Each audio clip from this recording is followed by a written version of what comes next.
I'm pleased to introduce our speaker, Tim Wise. His lecture today initiates a series of campus events that will be related to a newly funded anti-racism grant that was acquired by RCTC through MnSCU and the Otto Bremer Foundation. This grant focuses on awareness of white privilege and the unearned advantages that come with white privilege. RCTC partners with the Diversity Council, the Intercultural Mutual Assistance Association, Rochester Law Enforcement, and the Rochester Public School District in this initiative through panel discussions, presentations, open forums, classroom workshops, RCTC theater presentations. These will take place on our campus throughout this next year. I'm excited about this collaboration between our city, our school district, the arts, and RCTC. Today I am especially grateful to our Staff Development Planning Committee and to Beth Arnson, our Human Resource Director. They made the commitment to bring Tim Wise to campus today before I had even received word that my grant proposal had been funded. Thank you.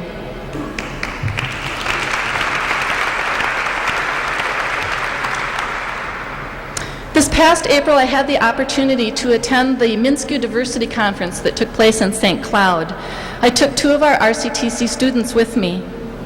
The 2 young women and I were extremely moved by what Tim Wise had to say that day.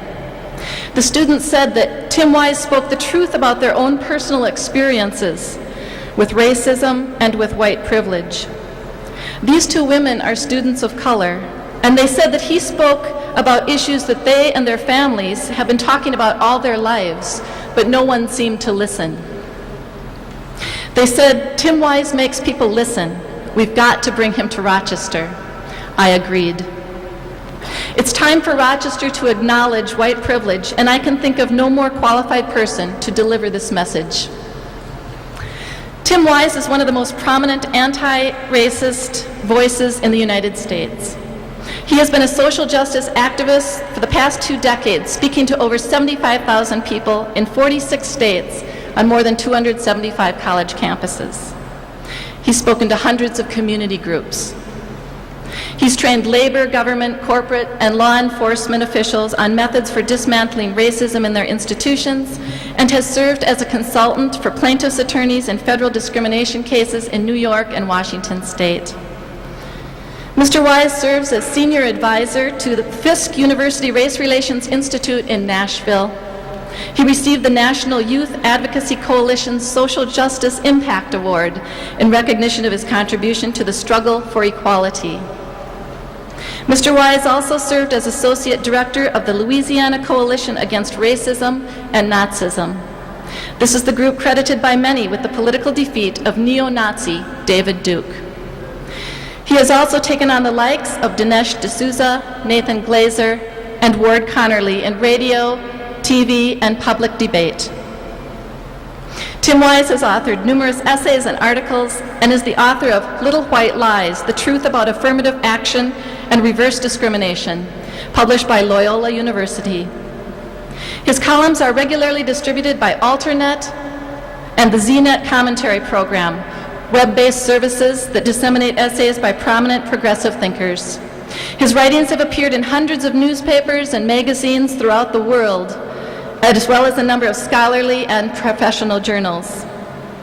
Tim Wise has a BA in political science from Tulane University, where his involvement in the anti-apartheid movement received international attention and personal thanks of both Nelson Mandela and South African Archbishop Desmond Tutu.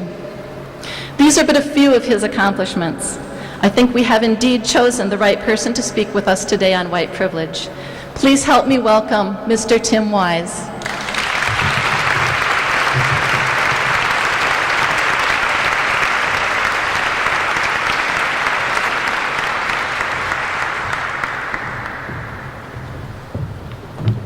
Thank you very much for that. We have a, as you can tell, terrible echo, so I'm going to do something I rarely do, which is slow down my presentation, because normally I speak very quickly, and I will probably still speak fast for some of you who speak slower than me, which is about 90% of the population. But I know that when you have this kind of acoustic situation, if you do not slow down, I'll be on the third word of a sentence when you're only hearing the first word of the sentence bouncing off the back of the room. So I will try to be heard and try to enunciate everything in a way that will make it comprehensible, particularly because the topic I'm going to discuss is not an easy one, regardless of the acoustics of the room. Before I get into the specifics of the discussion and what makes it uncomfortable, I want to do a few things. One, I want to offer some acknowledgments. They may not mean much to you, but they're important to me, and so I want to do it as I do at every presentation. Not only do I want to acknowledge Teresa and anybody else involved in bringing me here, and those who were involved in writing the grant that will allow this work to go forward, I also want to thank some people very important in my life who are not necessarily in the room, but who I think need to be honored and respected and acknowledged before I can say anything about the issue of racism or white privilege. Number one, I want to thank the women in my life, and I do not mean to imply by that I am a bigamist, so stick with me for a second. I want to thank, first of all, my mother, secondly, my two daughters, my beginning and my ending, if you will. My mother for instilling in me the values with which I do this work, and having made it important and understood to me why I needed to do this work. My two daughters for reminding me why, if I needed another reminder, I continue to do this work and why I continue to care about the issue of racism and social justice. And then in between my wife and my two daughters, the other woman, my mom and my two daughters, my wife, in between those two polar ends of my life, for allowing me to be here with you. My wife literally allowing me to the extent that we have a 1-month-old daughter, and I'm sure that she would prefer, dealing with her and the 2-year-old, for me to be there to help her. Needless to say, I can't really be there to do that because I'm here, and she allows me to be here with you because she understands and supports the work that I do. So my mother, my daughters, and my wife in between, the women who support and sustain me in this work. I also want to thank the people of color in my life, because were it not for them from a very early age talking to me and being extremely patient with me about the issue of racism, there is simply no way that I could come and speak to you today about that subject, including the subject of white privilege, because indeed those persons of color in my life, and I would suggest probably in yours, know a lot more about this topic and have forgotten more about this topic since breakfast this morning than most of us will ever know. And so to the extent that my mother, the first person that I referenced, instilled in me the importance of listening to people of color, not only listening but believing what they say to be true, I have to acknowledge that experience and that wisdom. And so when Teresa mentioned the two young women of color and how they had felt so validated by what I said at St. Cloud a few months ago, I would of course thank them for that, but I would suggest that indeed they don't need my validation, because it was their wisdom and the wisdom of other women and men of color like themselves shared with me for the last 34 years of my life that allowed me to then reflect back that wisdom to you. So if you agree with what I say today, understand that that wisdom is not mine, it is theirs. I am merely sharing it because in a society that privileges the white person's voice, and that's the kind of culture in which we live, it is easier coming from me. And this is why I'm here. And I recognize that, and I know that, and you need to know that, because I don't want folks going away thinking that I'm just the brightest bulb in the box and I came up with all this stuff on my own. Nothing I share with you today is from me inherently. It is from people of color and their wisdom that I'm simply trying to transmit so that we as white folks might have this discussion honestly. Now let's talk about why it's uncomfortable. I would suggest to you that we really don't like talking about this topic. And when I say this topic, I mean both white privilege and the larger umbrella topic, racism. We really don't like talking about the term white privilege or the concept of white privilege. And when I say we, I mean those of us defined as white. Black and brown folks don't have a whole lot of problem discussing white privilege. They can do that without too much existential angst on their part. Right? Because it's not something that's necessarily about their life, although it has an effect on their life. But for those of us who are white, to talk about it is tough. And I think it's tough because of both words in that phrase. It's tough because we use the word white, and we're not used to doing that. When we talk about race in this country, we're very used to talking about people of color. We're very used to talking about, and usually not in a flattering way, black people, Latinos, Asian Pacific Americans, indigenous peoples, Arabs, whatever. Anyone who's not part of the dominant group, we're very good at talking about them. And as I said, usually not in a flattering way. But we're not used to even referring to ourselves with a group term. In fact, when folks do it, I've been in places where I've talked about, I've asked people, what is it like to be white? And you can see people sort of tense up at the mere mention of the word. Because we don't like being labeled. Because when you're the dominant group, you're used to not being labeled. You don't have to be a label. You get to be whoever you are. If your name is Jim, you get to be Jim. If your name is Kathy, you get to be Kathy. It's only when someone says that you are white, and how often does that happen in the course of our day? Not often, that we have to actually consider it at all. And so we're not used to it. We're not used to examining what it means to be a member of the dominant group, and we're not used to labeling it. We're very used to doing it with people of color, though, and we don't blink. We don't think twice about it. When we talk about black folks, we talk about Latinos. So when a book like The Bell Curve comes out in 1994, which says what? It says in 500 or so very inglorious pages that black and brown peoples are genetically inferior to white peoples and some, but not all Asians.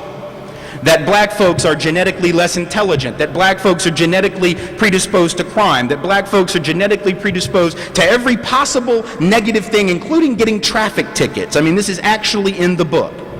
And when that book came out, not only did most of us in the white community not condemn it, it became a bestseller. And how does a book become a bestseller in this country? Well, white folks have to buy it because there aren't enough black and brown folks to buy books to make them bestsellers, and we know that black and brown folks weren't going out and buying a book that says they are genetically defective. So indeed, you had a lot of white folks, 500,000 in the first few months, another 500,000 since, who went out and bought the book, and a lot of others of us who, even if we didn't buy it, we didn't really speak out against this resurrection of overt racism. Why? Because we didn't view it as talking about us. Now, I imagine if a book came out implying that white people were genetically predisposed to some negative behavior, let's say serial killing, because 85% of modern serial killers indeed have been white. And I don't happen to think that's genetic, by the way, but if there was a book that made the argument and used all kinds of statistics to prove it, which they could do, I'm pretty sure we'd be upset. Why? Because it would be making a statement about our group that was unfair, that didn't treat us like the individuals we've gotten used to being treated as, and it would also be a matter of exposing or simply examining what it means to be white, potentially, a serial killer, which is of course just as absurd as implying that to be black means that one is less intelligent or likely to be a criminal. But we're just not used to talking about the dominant group, even as we regularly talk negatively about non-dominant groups. To even mention the need to examine the dominant norms that we take for granted is seen as racist. It's seen as offensive. And the only reason that is so is because we're so used to being able to go through our lives without having to think about it. But that is the point. That is indeed the point of this thing called white privilege. That's what it is. That is what makes racism a white issue. It's the very ability of the dominant group to not have to think about it, to not have to view ourselves as white, to not have to consider what that means both for us and for those who don't get to be considered white in this society. So even those of us who are fairly liberal or progressive, we throw those terms around like they mean something. They don't really mean anything. Because nice liberals who think that they're very tolerant, very open-minded, they do the same thing sometimes. So what do I mean? Well, I mean, for example, you'll hear a lot of nice liberal folks talk about racism and talk about, yes, you know, obviously to be black in this country means that you face discrimination. To be Latino means that you face discrimination. To be Native American, indigenous, obviously.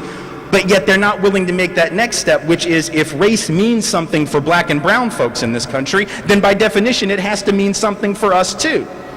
Because privilege is the necessary flip side of discrimination. If you have a system of inequality, it's not just unequal for one side of the equation, right? By definition, it's unequal for the other. But when do we talk about it that way? Rarely. And so you'll hear terms thrown around, and language is a very important tool by which we maintain certain social structures, whether they are fair or whether they are unfair. So when you think about the language surrounding issues of race and class, as just two examples, what will you hear? You will hear reference by nice liberals now to the, what? The underprivileged.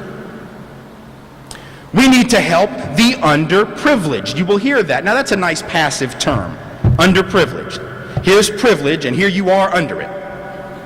And if we could just find you a little privilege and bring you up to here, it would all be cool in the carpool. But now if I ask the question, well, okay, where am I going to find that privilege?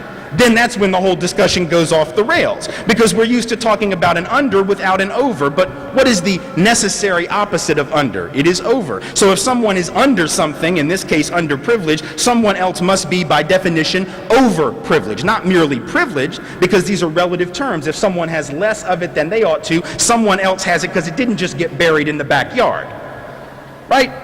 So if someone else is the victim of discrimination, either historically or even today, contemporaneously, those of us who are not targeted for that same mistreatment are receiving whether we ask for it or not. And I'm convinced most of us don't ask to be treated better. We don't ask for it, and we don't support that inequality consciously, but we nonetheless receive the benefit of not being the target. And I'll talk about some examples of that now, or actually in just a second. The other reason we're uncomfortable, however, with this discussion is the second word, privilege, because we don't understand what the word means. We do not understand the definition, and we assume that to be privileged means that one is rich. We have turned the term privilege into a synonym for wealthy or affluent or born with a silver spoon in one's mouth, and since most of us were not, and most of us are not, and let's face it, you're educators, and I know what educators get paid, I know you're not rich. 99 times out of 100, and so those of us who were white but not rich say, well, maybe that applies to Bill Gates. Maybe that applies to Warren Buffett and their children who will clearly be born into privilege and such, but that doesn't apply to us. But you see, privilege isn't just an economic concept, and it isn't just an absolute concept either. In other words, when I say absolute, it isn't just about, having $10 versus having $1 million, and the one who has $1 million is privileged and the one who has 10 is not. It's also a relative concept. One can be privileged relative to someone else, even if the first person, isn't doing all that well, if the second person is doing far worse than the first person. So we have to understand that privilege isn't just about money, and it's not just about your absolute status. It doesn't mean when I say the term white privilege that I'm implying all white people have it easy. God forbid, that's not true at all. It's not that I'm saying that. It's that I'm saying, and I think the evidence is very clear on this, that compared to people of color, we have those of us who can qualify as white. And I say that because it's not really a thing that they test you genetically for. And even if they did, there is no such thing as white genetically. You cannot isolate any gene that is part of our DNA and say that is the white gene. There is no such thing. There is no such thing as the black gene. There is no such thing as the Asian gene. These are social concepts, not biological or genetic ones.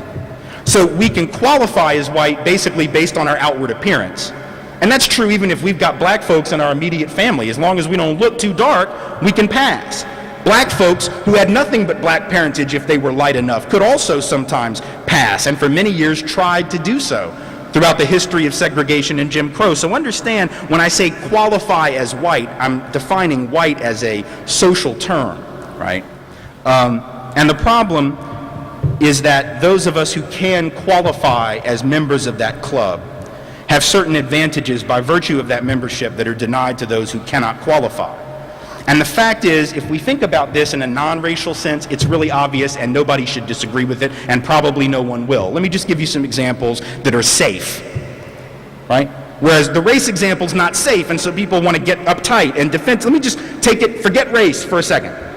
If I were to say to you that rich people generally have advantages over poor people, you would say what? Of course.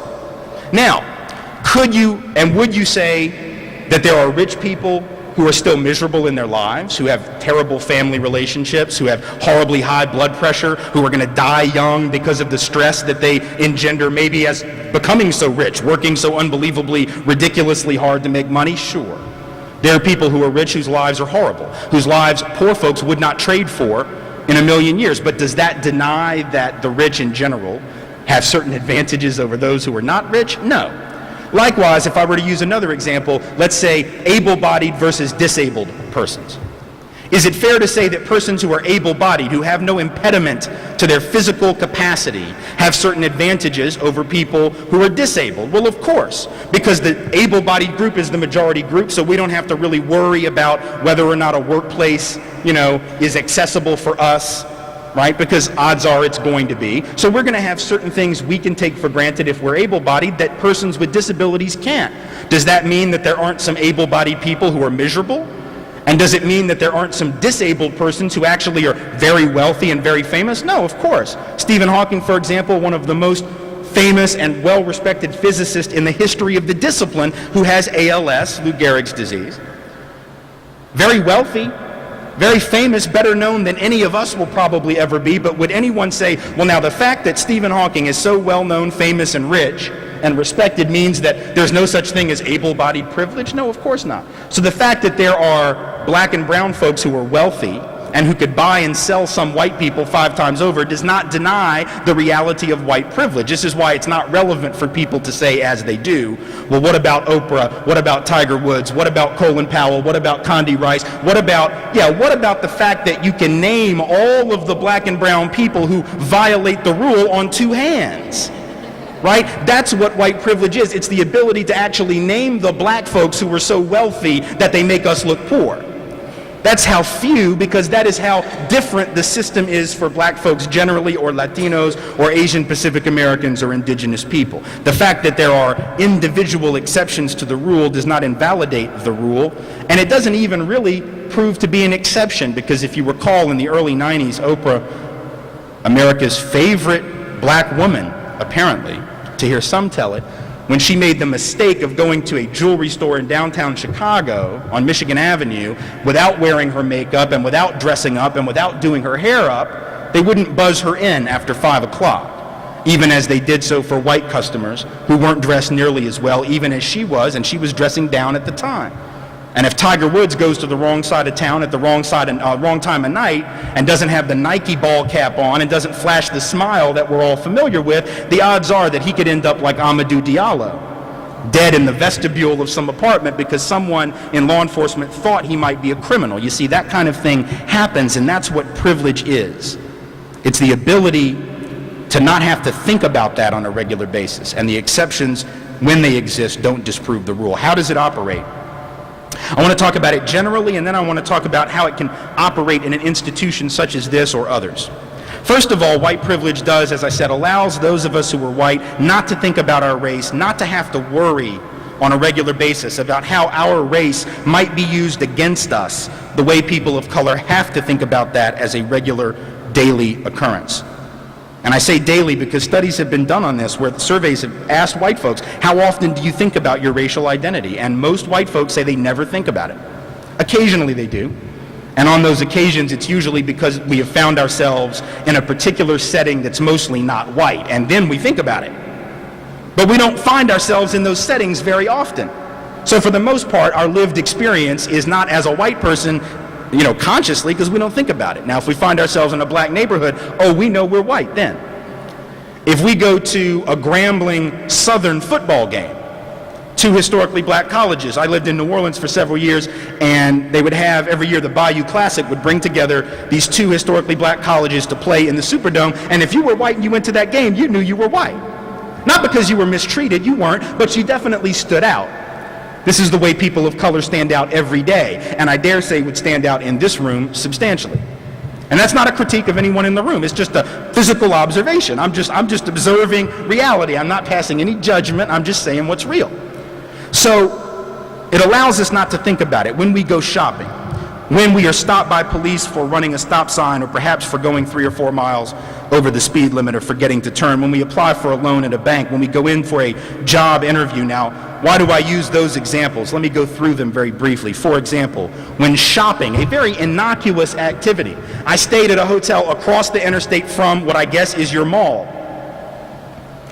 And I have stayed in hotels right next to the Mall of America in Bloomington. And I know from experience at that mall in particular, Mall of America, and at malls where I live in Nashville, Tennessee, that people of color cannot simply go into a department store and shop or browse for clothing or for any other item and not be aware of their surroundings and not be aware of how they may be viewed as a person of color. On the other hand, I can and do so regularly. And this is true even though the most typical shoplifter in the United States is a white female.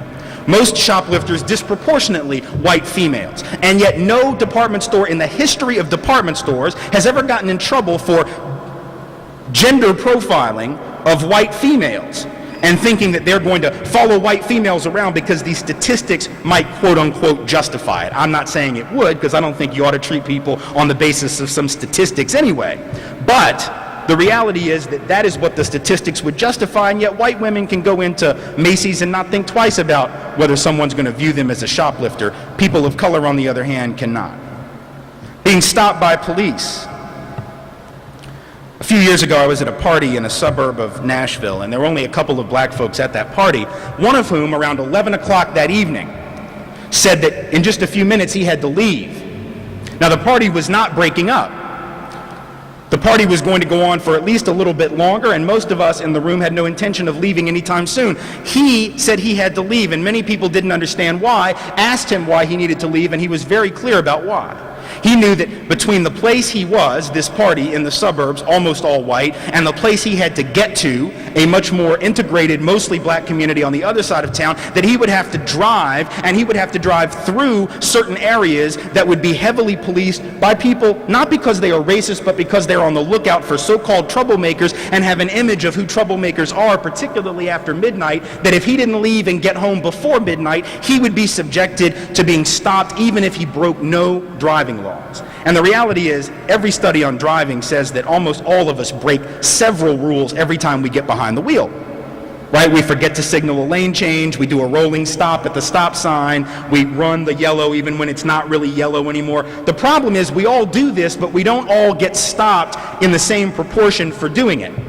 So when some of us commit minor infractions, and these are minor ones that I'm talking about, we're far more likely to be stopped. And of course, it's perfectly legit for a police officer to stop you if you've committed some moving violation. The question is, what happens after the stop? The Department of Justice has found that black drivers are twice as likely to be stopped and searched, their cars or their bodies searched by police looking for drugs in particular. And this is true even though white folks, when stopped, and we're stopped half as likely, but when we are stopped, we're twice as likely to actually have drugs on us. Now, that is counter to the stereotype, which says that black folks or Latinos are more likely to have drugs on them. In fact, it's exactly the opposite of that. White folks more likely to have drugs, more likely, in fact, to use drugs on a per capita basis. Whites have the highest rate of drug use of any race and ethnic group, large race or ethnic group in the United States. That's not the stereotype, that's not the media representation, it is what the Centers for Disease Control have found and what the National Institute on Drug Abuse has found and what the Justice Department has found. And so we get stopped half as often even though we're twice as likely to be violating the very law that they're looking for a violation of.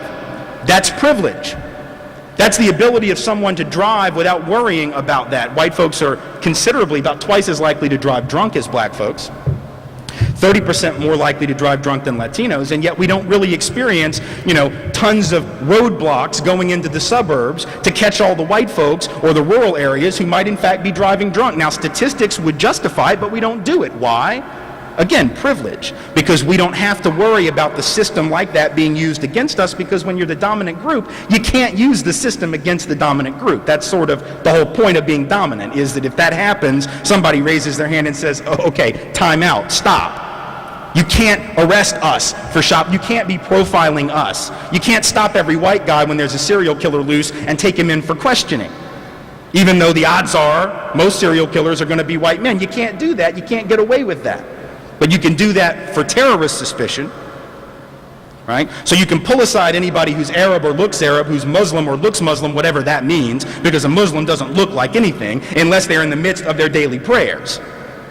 Right? But we do that with the non-dominant group because we can, and we don't do it to the dominant groups even when it might be justified statistically, because we can't. That's what privilege is all about. When we talk about applying for a loan, studies find that even when credit history is the same, income is the same, collateral is the same, people of color are about 60% less likely to receive a mortgage loan on the same kind of property as white folks with the same credit history.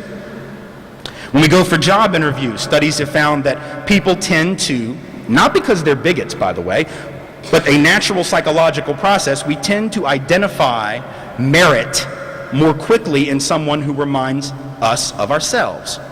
Because we tend to think we're good at what we do, and if we're in a position to hire, we generally look for people who fit. But the concept of fit is not a race-neutral concept, or a gender-neutral concept, or a class-neutral concept, or an ability stat, all these different identities. And by the way, just because I'm focusing on race, don't get me wrong, there's also male privilege, there's also class privilege, there's ability status privilege, there's, I would suggest, Christian privilege, because Christians are the dominant religious group in the country. There's all kinds of privilege, and some of us may fit into one privileged group, and then we may fit into one that's not. You know, if you're Jewish, you're not going to fit into the religiously privileged group, but you're still going to maybe likely classify as white, so you're still going to, you know, receive that one. We sometimes go between these. It's just I'm focusing on race here because I think it's necessary to get this discussion out there and then have those other ones. The point here being that this concept of fit, this concept of who is qualified, you hear people say that, well, I think the most qualified person should get the job. Well, so does anybody. But the problem is how we evaluate merit, how we evaluate qualifications, how do we evaluate a resume. We like to think that we do it objectively, but not a single study in the history of psychology indicates that we do. We bring all kinds of baggage to the evaluation process, not intentionally, but very much subconsciously. And the problem for people of color that we as white folks don't have to think about is that when that person of color walks in that room to apply for that job, they're not only having to prove themselves as individuals, which we all have to do, they're having to prove that they are not the stereotype that is thought about their group. In other words, if you ask white folks, and this is people willing to admit this, and these, again, are not necessarily hateful bigots, not people that would ever join the Klan or vote for someone like David Duke. You ask most white folks why they think there's such inequality between whites and people of color, and they will say that they think it is because black people and Latinos in particular don't work as hard, don't have the same work ethic, don't value education as much. In other words, all of these negative views about the group. Now, even if you think you have justification for those views, that is a different discussion. The mere reality that that is so prominent means that when that black person, when that Latino, when that indigenous person walks in for that interview, if the white person across from which they're sitting believes that the group they come from is somehow dysfunctional, how do we then expect that white evaluator to separate their general view of the group from this person in front of them? Any psychologist will tell you it's not possible to do that kind of separation, certainly not subconsciously, even if you can consciously think that you did it. So in other words, we bring that baggage in. And if we believe negative things about people of color as a group, and when I do exercises where I ask people to list the stereotypes, it doesn't take 5 seconds. If I ask people in a workshop, what are the negative stereotypes about black folks, we get a list within half a minute that's 2-3 pages long. And it doesn't mean that the people necessarily agree with those stereotypes. Like, I know what they are, even though I don't agree with them. But the fact that I know them means they're in my head. And if they're in my head and they're in your head, and the fact is I know they're there, how do I keep myself from maybe acting on those in a given situation? Well, it's very hard to do, and we shouldn't assume that we do it. The difference is, though, that when we as white folks go in to look for a job, we're not thinking to ourselves, God, I hope they don't think that I'm like most white people. Because the stereotype of white people generally is hardworking, hardworking individuals who apply themselves, who value education. So if anything, we actually benefit from a lot of this. I mean, what are the negative stereotypes of white people? That we can't dance? That we can't jump? I mean, what does that, how does that, even to the extent that's a widely held view, how does that really harm us? I mean, it doesn't. Unless you're trying to get on a particular team where jumping is, or your Arthur Murray dance studio, or something. I mean, it doesn't have the same impact. So the stereotypes that are negative about us don't tend to work in any substantial way against us, because the people evaluating us tend to look a lot like us. Same thing with men and women. Men tend to spot merit more quickly in other men, which means so long as you have a disparity of power in terms of who is making decisions about who to hire, who to give loans to, who to do whatever, the odds are very good that even non-bigoted, very decent people, any of us in this room, me, somebody who does this work for a living, I could still fall into very lazy mental patterns, not on purpose, but nonetheless because of conditioning. And that's something which I, as a white person, don't have to sweat every time I go in to look for a job or a loan or whatever. That's privilege. Well, when I came through the airport to get here, did I go through security? Yes, I did. Did I get stopped and patted down and have my stuff searched? Yes, I did. right? It happens from time to time, but it still was an experience of privilege. Why? Because as I'm standing there with my arms and my legs spread apart and them patting me down, I don't have to worry that everybody else coming through security looks at me and says, oh man, I hope I'm not on his plane, right? Because they can see me as just an inconvenienced white guy traveling. Now, on the other hand, if I am Arab or look like I might be Arab, if I am Muslim or look like I might be Muslim, and I got my hands and my legs out, what do you think people are thinking coming through what do you think I'm thinking when I come through security? Let's not even abstract it. What are you going to think? Is it going to cross your mind that you might need to be nervous? Of course, and anyone who says no is lying.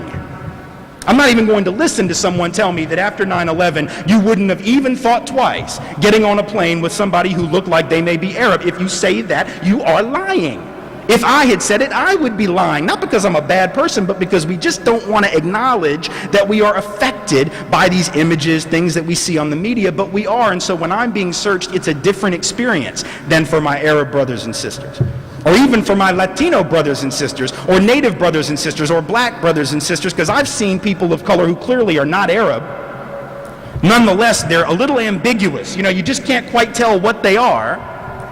And so I've seen Latino men and women pulled out of line. Now you can look on their boarding pass, the name is Martinez, right? And they're getting patted down, the whole bunch of them, and this is supposed to be random searching. Right? The computer just picks out a handful of people at random, but every single one of these folks on this particular plane, 5 different Latinos, 3 men, 1 of their wives, and their baby, all had to be searched. And that wasn't random. That was because of a form of racial and ethnic profiling that had nothing to do with actual risk of terrorism. When Timothy McVeigh blew up the Oklahoma City Federal Building, this didn't have an effect on me or any other white man in this room. I was moving right after that happened, about a year later, less than a year later, from New Orleans, where I lived at the time, back to Nashville, where I was born, reared, and where I live again now. And you know, when you move, you got stuff, you got to get a truck. So I got a truck. What kind of truck do you think I got? I got a truck from the company in my neighborhood, which was what? It was Ryder. Ryder truck. What kind of truck did Tim McVeigh use to kill 172 people and blow up the Murrah building in Oklahoma City? Ryder truck. So here I come into the Ryder truck building. Got my license, got my proof of insurance, got my credit card. I walk in, white, male, short hair, named Tim. They didn't say anything to me. I said I wanted a truck, and I wanted it as a one-way rental. I wasn't bringing their property back to them. I was going to drop it off in Nashville. One-way rental, white male, short hair, named Tim. Can I have your truck, please? And they didn't say to me, maybe we need to get an extra deposit up front in case you decide to turn this into a bomb with ammonium nitrate and fertilizer. They took it for granted that I was not like that Tim. And they were right. But we don't take it for granted when we see folks who are Arab or seem like they might look a little bit like someone who was on those planes on 9/11, when 19 guys out of 1.5 billion Muslims on the planet hijack planes and fly them into buildings. That is what is known to statisticians as an unrepresentative sample. And if you then make certain conclusions on the basis of what that unrepresentative sample did, that is called sampling error, and it is not valid. But yet we do it. We all did it in some way, shape, or form, and many of us still do it, even this, many months after 9/11, in a way that we don't, no matter what white folks do. Eric Rudolph finally gets caught in the woods of North Carolina, right? Abortion clinic bomber, and this maybe the Olympic bomber, they're not sure. And, white guys with facial hair, looking a little scruffy, don't get pulled aside for fear that they're abortion bombers or Olympic bombers, right? Even though he is that, and boy, if he'd been a person of color, I have a feeling it might have been a bit different. So again, that's how privilege operates. It allows us to remain individuals while people of color don't get to be that way. That's why the criminal jury in the O.J. Simpson case, 10 blacks and 2 people who were not black, I think one was Asian, one was white, that might be wrong, but 10 African Americans on that jury, when they come back with a not guilty verdict, what was the reaction of white America? Oftentimes, the way I heard it was, well, this was an act of racial bonding. These black folks just let him off because he's black. In other words, it was turned into a group thing. When the civil jury, several months later, comes back with a verdict that O.J. is liable for the death of his wife and Ron Goldman, what is the reaction? Do we as white folks say that the mostly white civil jury engaged in an act of racial bonding with Nicole and Ron? or that we were acting in a racial manner as a group to get a black man. No, of course not. We said what? Well, this was a good, logical, sober decision after considering the evidence. In other words, we look at black folks when they make decisions as, engaging in this process of groupthink, but we as white folks are logical and individualistic in our assessment of people. It's why we hear people of color referred to as special interest groups. Come election time, you will hear folks say, what is the black vote going to be like? You will not hear people ask, what is the white vote going to be like? But surely there must be such a thing. We will not hear white folks referred to as special interests. We will hear persons of color referred to in that fashion. When whites engage in serial killing or school shootings, 37 different individuals who either have carried out mass murder attempts, carried it out or attempted to carry out mass murder in schools. Many of these you didn't even hear about because luckily they were stopped. But if you do a little digging, you find 37 different individuals since the early 1990s who have engaged in or plan to engage in mass murder in schools across this country. Out of those 37, 35 were white men. White boys, really. But yet no one asked what it is about white boys that makes them want to go into a school and shoot everything with a heartbeat. Because we understand that it's not about being a white boy any more than doing other types of crime is about being black. But yet, when we talk about gang activity in inner cities, we do treat it like a black issue. We treat it like a group issue. We have articles in news magazine like Dateline in 2020 running specials saying, what's wrong with the black family? Like there's only one black family. And if we can just figure out what's wrong with that black family, we can fix all the problems of the world. But see, Eric Harris and Dylan Klebold, they did their thing at Columbine. We didn't ask what's wrong with the white family. We didn't ask what's wrong with the white suburban family. We didn't ask what's wrong with the white upper middle class family. We asked what's wrong with the American family. Right? Are they watching too much TV? Are they listening to violent music? It became the American family because white remains synonymous with American in our minds. People of color do stuff and it has to be about their group, their mama, their daddy or lack of a daddy, their cousin, their auntie, their uncle, their community. White folks do crazy stuff and that's just Charlie Manson. He's in the corner. He's a potted plant. Ignore him. He's nuts. Right? We get to just be nuts. People of color have to answer for the whole group. That's what privilege is. It provides an advantage because it's one less thing that we have to worry about. And we got enough stuff to worry about, but for people of color, they have to worry about all that same stuff that we do. Getting an education, getting a job, putting food on the table, paying the rent, paying the mortgage, paying the light bill, and then on top of all that fun stuff, they get to deal with this other thing, right? Men have to do all this stuff, and then women get to deal with this other thing called sexism. So when you're a member of the dominant group, you might not have to think about it, but you should, because it creates a lot of injustice and unfairness for other persons at the same time that it provides certain advantages to you. And because I believe that most white folks don't want to be involved in the perpetuation of injustice, I fundamentally believe that. Maybe I'm naive, but I honestly don't believe that most white folks popped out of their mama's womb telling banks to not give loans to black people.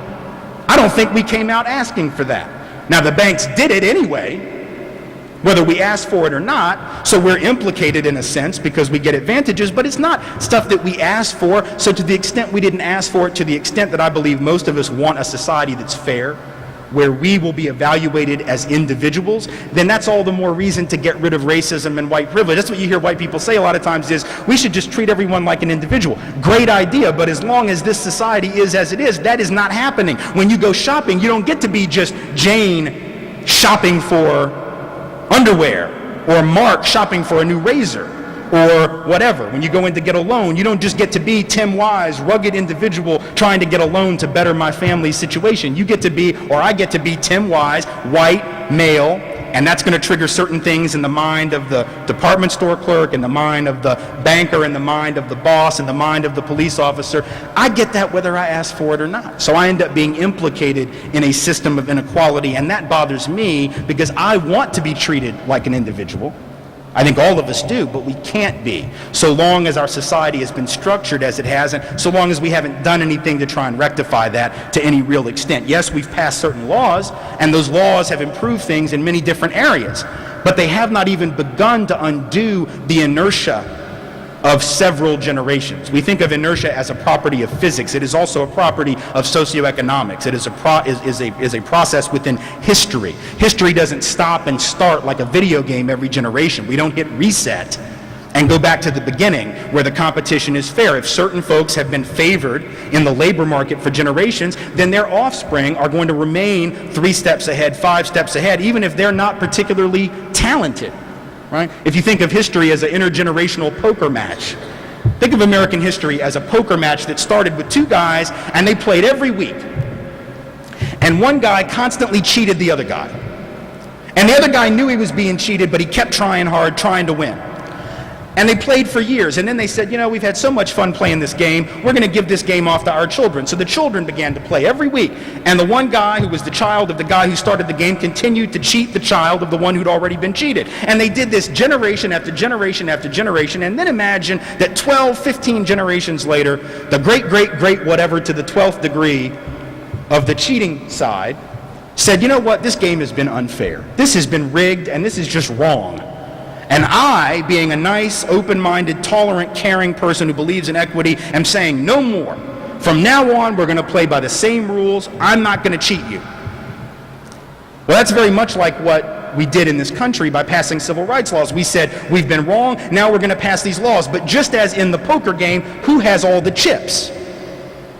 See, he didn't say, we're going to play fair, and by the way, I'm going to redistribute some of this stuff that I got handed down from 8, 9, 10 generations. No, I'm going to keep this stuff, but good luck to you in the next hand. Let's deal. You see? That's the way history operates. I'm not suggesting everybody give up your house, give up your car, give up all your money. I'm saying let's just acknowledge that what we get in this society is not just based on our hard work, because lots of folks have worked hard every day all their lives, never got anywhere. We know that in our own families. And we also know people who started on third base, thought they hit a triple, never worked a day in their life, and aren't going anywhere down the ladder either. They're going to stay well off, even if they don't work particularly hard. So let us understand the way the system operates, and let us understand why it ought to matter. Some people say to me after that part that I've just done here, they say, well, that's fine, but if you're privileged, why would you want to give that up? You know, I have people of color who ask me, Tim, that's real good, you know, you made the point. I mean, maybe the folks in your audience agree with you, but why are they going to want to change that system if it benefits them, even to the extent you convince them it's real? Well, there are a couple of reasons. Number one, I would suggest that this kind of a society doesn't really benefit anyone in the long run.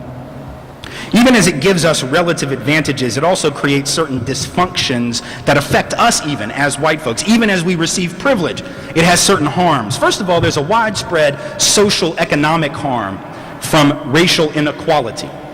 Even as we receive privilege as a result of discrimination, it still has an impact. What am I talking about? A few years ago, Andrew Bremer, who's a former member of the Federal Reserve Board and a very conservative economist actually, conducted a study where he tried to estimate the annual cost to the United States of racial discrimination just against African Americans, to say nothing of blacks, Latinos, indigenous people, or any other group of color, just looking at discrimination against black folks.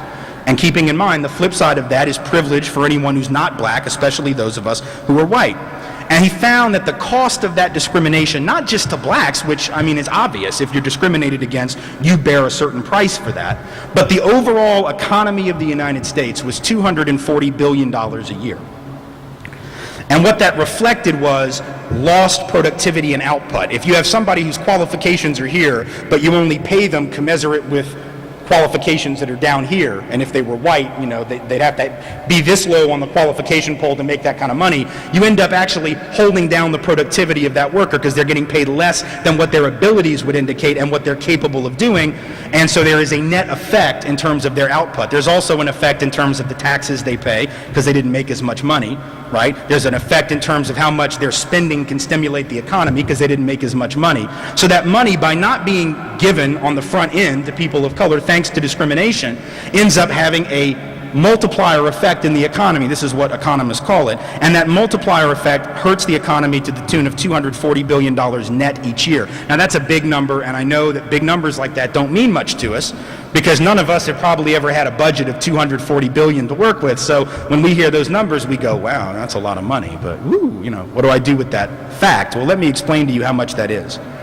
$240 billion, that's how much the economy, which affects all of us, loses every year because of discrimination against blacks and the flip side of that, privilege for those of us who are white.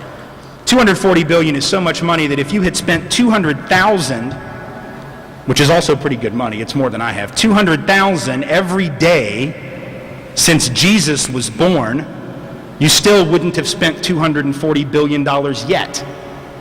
$200,000 a day, every day for the last 2,000 years, and you still would not have spent as much money as our country loses every single year just because of discrimination against African Americans in the labor market. Now, that doesn't just hurt black folks, that hurts everyone, because that's money that's not available to build schools for every child, not just black children. It's money that's not available for health care for all families, not just black families. It's money that's not available to do any of the things you think government ought to do, no matter what that is. If you think it's very little and it's just defense and police, okay, that's $240 billion less to do that. If you think it's education and health care and child care, that's $240 billion less to do that. And if you were to add discrimination against Latinos and Asians and indigenous persons and gender-based discrimination against white women, since women of color would fall into those other categories of discrimination, that would add untold tens of billions more. That is the cost of discrimination and its flip side, privilege, and that hurts everyone. So in an absolute sense, we ought to care about it because it's damaging the very society in which we live. It also makes us less safe. Think about criminal justice system inequalities. I mentioned the issue of racial profiling, and this, of course, plays out in terms of who gets arrested, who gets stopped, who gets searched, who gets prosecuted, very unequal on the basis of race. Well, in relative terms, those of us who are white benefit from that. But in absolute terms, we're harmed by it. Why? Well, it's very simple. The reality is that if a criminal justice system is allowed to remain unequal, then it gives the impression to those of us who see that system played out on the media in terms of who gets arrested, who goes to jail. We see that being disproportionately black and brown folks. We conclude what? These are the dangerous people. These are the people to look out for. This is who's being arrested. This must be who's criminal. Therefore, we don't want too many of them in our community, too many of them in the neighborhood. Surveys find that white folks are convinced when blacks begin to move in, crime goes up, even though it's just as likely to go down as it is to go up. And they also believe property values go down, even though it's more likely to go up than down, according to national studies. But if that's the perception, how does that make us less safe? Very simply, we as white folks are 5 times more likely to be assaulted by another white person than by a black person, or by a Latino, or any person of color. So if we're looking out for these people, because the system inequalities have led us to believe that's who's dangerous, we let down our guard to white folks. When white folks move into our neighborhood, we don't go, oh man, it's time to move.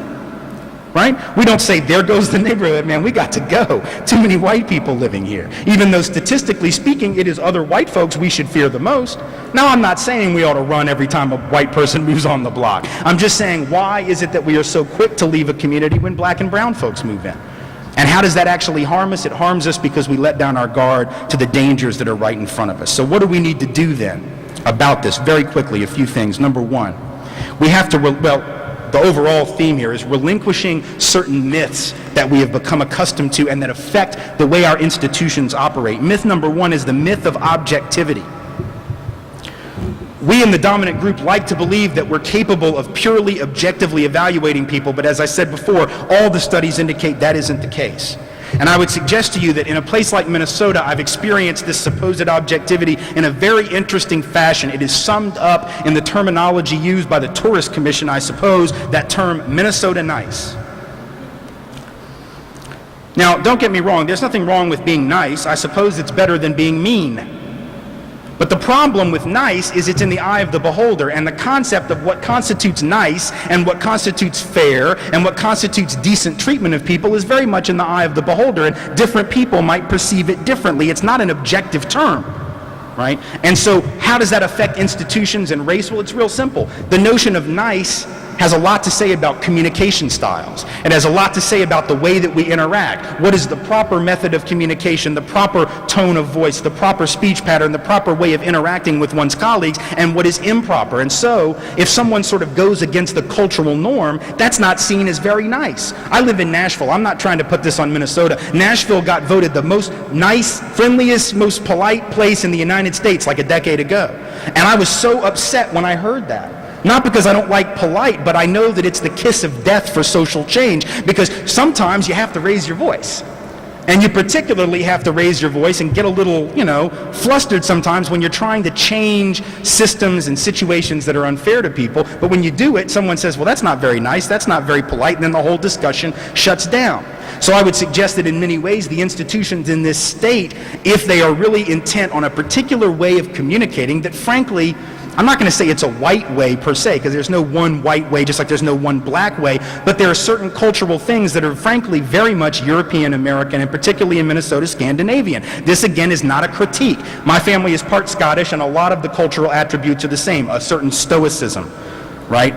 And stoicism, again, this is not a pejorative thing. I'm just observing. So like I speak with my hands, and this freaks out the Scottish part of my family. Now the other side of my family are Russian Jews. This is normal. Right? This is not odd, but this is aggressive to some of the Scottish. This is aggressive and angry. I'm not angry, man. I'm having a good time. I'm not mad at anybody in here. But some of you might think I am because I'm very, this is a cultural thing. So if I'm in a setting, and I'm another white person, and that could work against me, imagine a person of color who may have a different cadence, a different speech. I'm not talking about not speaking quote-unquote standard English. That isn't even where I'm going. I'm talking about even people who speak exactly the quote-unquote King's English, an interesting term that we could also dissect if we had time, but who are people of color will often have a different cadence, a different intonation, a different style linguistically. Again, this is not pejorative, it's simply different, and yet those of us in the dominant group will think that different means somehow inadequate, inferior, lesser than, and we will evaluate people on that basis. It's not objective. So let's give up this notion of objectivity, not just with communication style, but hairstyle and dress style. I've met many women of color around the country who don't get jobs or actually are fired from jobs because of the way that they have worn their hair, because they wear their hair in a way that seems too ethnic. Now that's a funny term because we're all ethnic. But when we use the term, we tend to mean non-European ethnic, right? And the courts have said that's okay. The courts have actually said you can release someone or refuse to hire them on the basis of things like hairstyle or clothing style if it's seen as disruptive. Well, who determines disruptive? Again, the dominant group, because the dominant group makes the rules. So let's give up the myth of objectivity. Part of that myth also is that we know what's going on better than other people do. So for example, 3 studies at St. Cloud State can come to the same conclusion, that university, despite its attempts at diversity, has maintained and is continuing to maintain an environment that is not equitable and is indeed hostile for students of color. 3 separate studies done by 3 different institutions using different criteria, same conclusion. President of the university says it's not true. And most white folks I spoke to at St. Cloud when I was there said it wasn't true. Now, whose perception should we trust? Those who were not subjected to the treatment, or those who are? Because see, the 3 studies actually talked to the people who'd been subjected to it.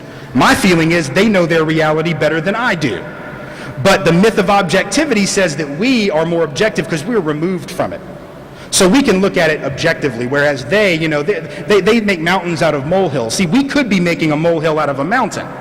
But the myth of objectivity says that's not true. So we have to relinquish that. That means believing that people know their lived experience better than we know their lived experience. That's not a radical concept. It's just about how to sort of orient your mind. If someone says this is happening to me, assume that they're not crazy. That's very simple. A second thing we have to do is relinquish the myth of colorblindness. Related to that myth of objectivity, the idea that we should try to be or are colorblind. What does that mean? To be blind to color means that I'm also likely to be blind to the consequences of color. Because if I say, for example, well, I don't even notice color. Well, A, that's a lie. I mean, it's a lie. Unless you honestly are visually impaired, you are able to, in fact, studies have found that you can actually talk to someone over the phone, and 85% of the time, you're able to guess that person's race or ethnicity. That's how common these cues have become in our minds. So the idea you don't see it, you might still hear it, or you might simply know it. So it's not even possible, nor is it desirable, because if we're going to treat people fairly, we have to acknowledge their experience, and part of that experience is as someone who's black, or Latino, or Asian. That has meaning. And so to not see that is to not care about or to see what that experience is, and it's also to not see what the quote-unquote white experience is. Should we try for a society in which those differences won't matter in terms of access? Of course, but that's not the same as color blindness. That in fact requires that we be very conscious of color and gender and the various ways in which that affects people's lived experience. We also have to give up the myth of intentionality, the idea that if we didn't mean to hurt somebody, there was no injury. See, most of us are good. We don't set out to harm anyone. But the reality is, if you ask rape victims and compare their views to rapists as to whether or not there was an injury, what is the rapist going to say? I'm not trying to say that rape is just like any form of discrimination. It's a much more violent crime. That's not the purpose of my analogy. I'm simply saying the person who's perpetrating the injustice never thinks there has been an injustice, right? Or usually doesn't. But we don't interpret whether a rape happened based on whether the rapist thought there was a rape. We base it on the basis, if we're doing it fairly, of what the victim experienced and perceived to be true at the time. Likewise, we ought to recognize that whether we intend to harm someone, a lot of harm can take place even without intent. And the injury is the same no matter what. If I step on your foot and I break it, and you're writhing on the ground in pain, and I say, oh man, I'm sorry, and I just go about my business, you're not going to much care that I didn't intend to break your foot today. What you're going to want is some compensation and recognition of the injury.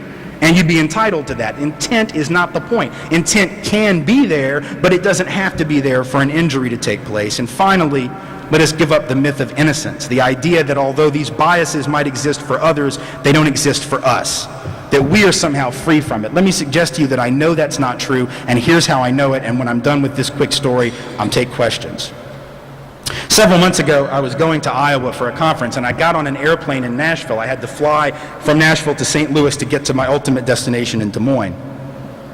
And as I got on the plane, as I was walking down, as you've done, if you get on a plane, you walk down the chute, to get into the plane, and you cross the threshold of the plane, and you can typically see the pilot and the co-captain in the cockpit. And indeed, in this particular instance, I was able to do that. And as I crossed the threshold of the plane, I noticed that in the cockpit were two black men. One was the pilot and one was the co-captain. Now, that was extraordinary enough because less than 3% of the commercial pilot fleet in this country, commercial pilots in the commercial fleet, are African American. So that was extraordinary in and of itself.